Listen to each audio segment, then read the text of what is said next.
Hey guys, welcome back to my YouTube channel. I know I haven't posted in a while. I'm going to try to start doing weekly videos on Sundays. I'm going to try. I don't know if I'll remember to, but I'm going to try to start posting more often, hopefully. So today is going to be a video about how AE tips on VIDEOSTAR. I pre-recorded this, so that's why it's already going ahead of what I'm saying.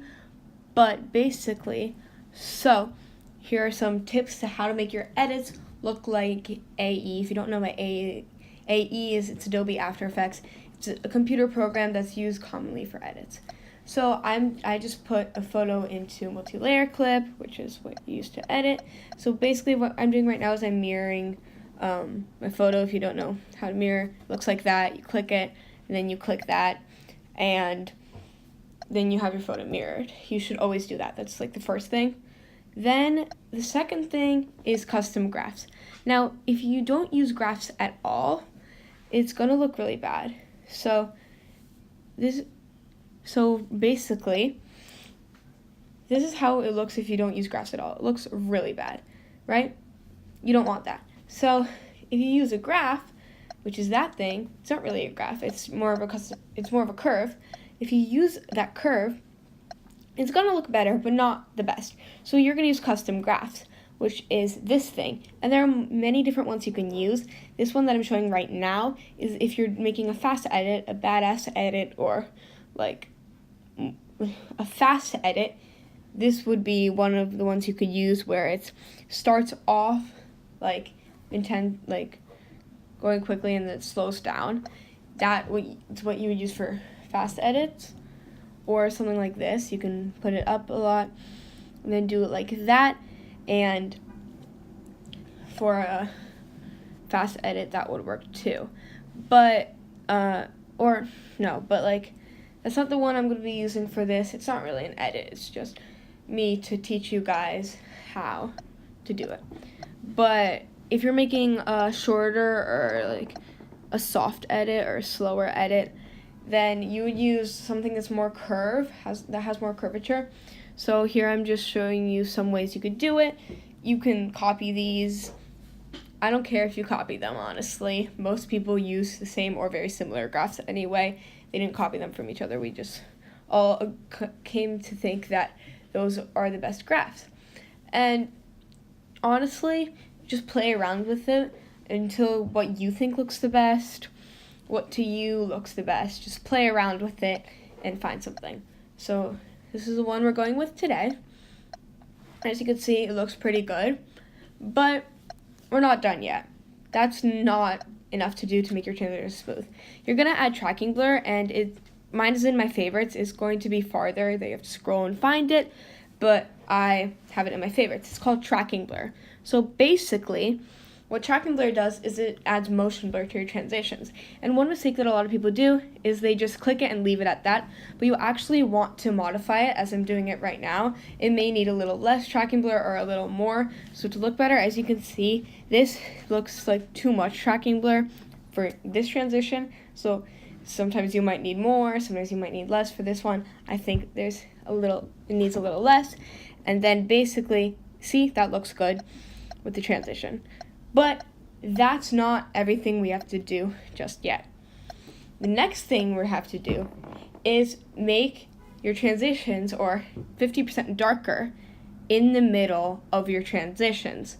So that would be, if we're doing an out transition like we're doing here. Oh yeah, and tracking blur comes in the Cinema Pro pack, which I highly recommend you get. It's only like $3, which may seem like a lot, but honestly, $3, it will make your edits so much better. Trust me, you need it. It has other things like regular blur, circular blur, a bunch of other things. Tracking blur is the most important one, or the most commonly used one though. Now, to make your edit smooth, also you want to set it to 50% in the middle of a transition. So we're doing an out transition right now, which means at the beginning, which would be the middle of the transition, we have to set it to 50% opacity. Then at the end of it, move it up to 100%, and then set your custom graph as best as you can to look or resemble the custom graph you use in your transition. You can save it as a preset. I I'm too lazy to. I just redo it. It doesn't take long. You just redo it, and that looks good. And it honestly doesn't matter that much, since though you can't really notice it if it's different, since it's opacity, so you can't really notice it as much as you can notice the transitions. And one mistake I see a lot of people do when they're trying to make their edits smooth is end their transitions in the middle of a clip. You do not want to do that. You want to end it at the end and start the transitions at the beginning. In order to do that, you're probably wondering, like, we already have this transition, how do we do it? You can click create, save the clip, and then add a new transition over this video clip, which you can add it in here in like multi-layer clip, but it's honestly just, it makes more sense to your brain. Like, logically think about it. It can be just easier to do it. You should like save it and then do it. So then import your video into this, and then do your next transition. I'm doing a spin transition. As you can see, I'm doing custom graph, just this time an in custom graph, and I'm making it similar to the out custom graph that we did in the previous clip. And then basically what am I doing here? Oh yeah, okay. So basically then what you're gonna do is mirror the clip, then make sure you add tracking blur, adjust it so it looks good, and then go back into the clip, so the opacity down to 50%, and then put the custom graph and make it so the opacity changes when you go in. So once you have that, just click create, yes, and then you have that saved. Now I'm going to do the second clip, and I'm speeding up this part because you probably don't want me to see me do the exact same thing again. So yeah, this part is going to be sped up, and basically I'm doing the second clip, and yeah, I'm just taking another photo, and you can just watch because I'm doing the same things that I did in the first clip.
So now I have finished the transition, and as you can see, it looks pretty smooth.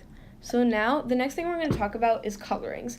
Now it's the last thing, but MBL-like colorings can do a lot for your video. So basically you can merge the clips, and colorings, a few good places where you can find some really good colorings are Manu on Instagram has a giveaway where he or she, I don't know, I'm writing it down on Instagram. As you can see, that's how you spell it.